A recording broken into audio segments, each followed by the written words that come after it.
नमस्कार मंडळी, जय शिवराय. आपण आहोत भालेराव नाट्यगृहामध्ये आणि महाराष्ट्र शासनाच्या सांस्कृतिक विभागातर्फे या ठिकाणी हौशी नाट्य स्पर्धा पार पडते. शब्दातील मौन या नाटकातलं भावना हे कॅरेक्टर आहे आणि त्या भावनेशी आपण संवाद साधणार आहे.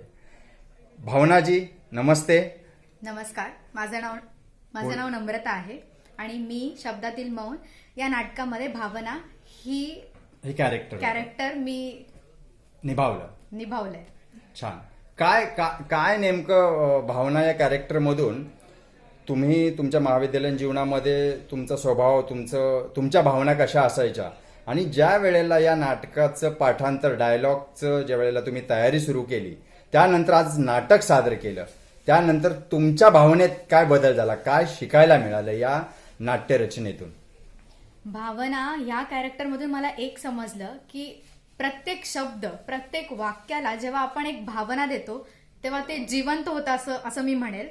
आणि मी आधी म्हणजे मी या कॅरेक्टरमधून मी खूप काय शिकले आहे. आपण कुठल्याही वाक्याला भावनिक होऊन सुद्धा बोलू शकतो असं मी शिकले. आणि हौशी नाट्य स्पर्धा फक्त बक्षीस मिळवणं आणि पहिल्या 3 क्रमांकांमध्ये येणं हेच नसतं.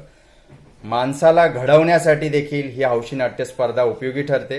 आणि वासंती भगत सारख्या अनुभवी लेखिका आणि दिग्दर्शिका या नाट्य स्पर्धेमध्ये ज्या वेळेला इन्व्हॉल्व्ह होतात त्यावेळेला नवोदित कलाकारांना प्लॅटफॉर्म तर मिळतोच, परंतु त्यांना सर्वांगी घडण्यासाठी देखील एक प्लॅटफॉर्म मिळत असतो.